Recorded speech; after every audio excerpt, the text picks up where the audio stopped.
Dan here at Roseum Maple Syrup. Today I want to walk you through another RO build that I did. This is very similar to the RO I built 2 years ago. It's inside of a cooler, so it's heated, it's portable, and it works wonderful. I did make some improvements on this model. I pulled the intake strainer over there outside the cooler, so it's a little bit easier to access. Take that out. Open it up, clean it out every night. I've got a check valve here to prevent any backflow from our recirc line. This is our main sap intake line, our permeate line, our concentrate line, and right here this is going up to a pressure gauge. Okay, so just a real quick walkthrough of the control system. You can manually turn the RO on and off. You can also put it into an auto mode where we're sensing the level within our tanks, and you can control whether when the tank is full you want the RO to turn on and when it's empty turn off, or if you want to just have the RO start and turn off when it's low, you can put it into the low position here. The benefit of using this automatic control system is that, number one, it can start your RO processing for you automatically, but also it can turn it off for you automatically. So maybe even at the end of the night when you're doing your final flush, you want to be able to just call it a night and go to bed, kick it into auto low, and when your permeate tank is empty, if you're going to run it all through, then it'll turn off for you automatically. My barrels for my permeate are the size that I need for a full flush, so I know that those are full and I can just do that and set it and forget it. Okay, up here we've got our level sensor probe. This is just a plug. It plugs into the wires that actually go into our sap tank or our permeate tank, so we can automate turning on or off the RO for either of those. The way the GRL08 level controller that we use works is just it's a resistance based sensor. So when it senses fluid connecting these two wire probes, it closes the relay and powers the pump, or open the relay and turn the pump off when you're out of fluid in your tank. Okay, so very simple, very easy to use. You don't need special sensors. It's just a wire with two strands that you put in your tank. Up here is the concentrate outline. We put a ball valve on this so you can turn it off. We'll talk about why you might want to do that. Starting from the bottom, we've got this T with this flush line. Normally we're going to have that closed, so nothing's going out there. We're going to be creating back pressure through our concentrate needle valve. But if we do want to do a flush, you may want to open this and close your concentrate and your recirc line. So that way you don't have to mess with where you've set these needle valves, and it can just flush out at the end of the night. And then these are pretty much where you're going to want them. You may have to do some fine tuning though. All right, so in a regular cycle, we're going to have our recirc open and our concentrate open. We're going to create the back pressure, get this up over 100 psi. Normally I run about 110 with our main needle valve, and then we're going to use a second needle valve to control how much is going through our recirc line versus how much is actually going out through our concentrate line. The benefit of the recirc line is it's going to keep a higher flow across our membranes and yet give us a higher sugar concentration coming out.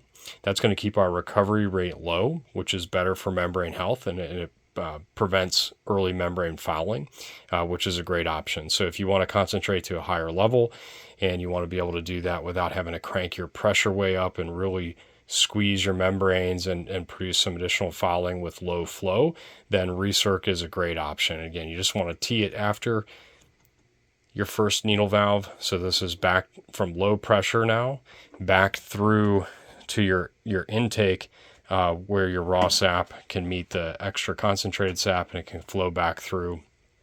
And then a portion of it again is going out through your concentrate line. Okay, inside I think we really did a good job cleaning up the layout.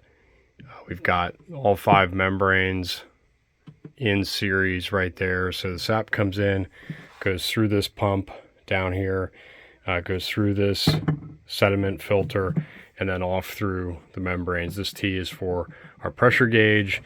You can easily reach inside here and pull out that filter housing and change your filter.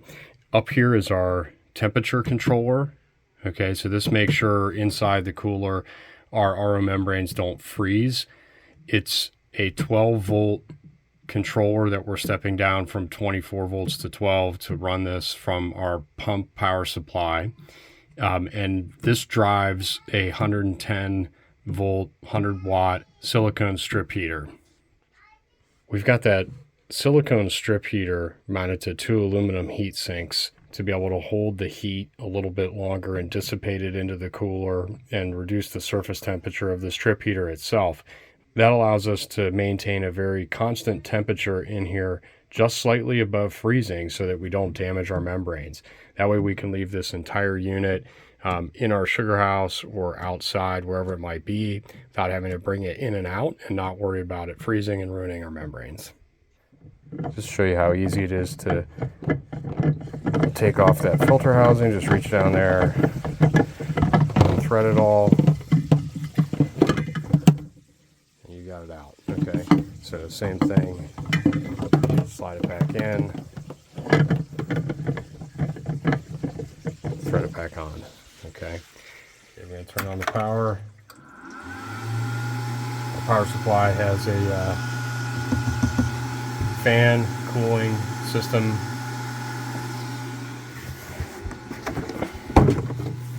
Look inside, you can see our temperature controller's on, monitoring the temperature inside the cooler. When it drops below freezing, it will turn on, or slightly above freezing actually, turn on and maintain that temperature. So overall, really happy about this this setup. Love the first one I built. Decided to build a second one just because of the number of taps I have and how easy these are to operate and maintain, and had a lot of the extra components to start building it. So gonna probably run 2 in parallel on heavy days and then only 1 on lighter days, so it gives me a little bit of the scalability depending upon the sap flow to keep things kind of manageable. I've been so happy with the first unit I built. That's why I built the second one, and have actually thought about making it a product and selling it. So if any of you would ever be interested, just let me know. I would love to get your guys' feedback on it before I actually pursued something like that. But drop a comment below, and as always, be sure to check out the link below as well, to where you can buy some of these products, the canisters and membranes from Membrane Solutions. Thanks for watching. Please be sure to like and subscribe. Thank you.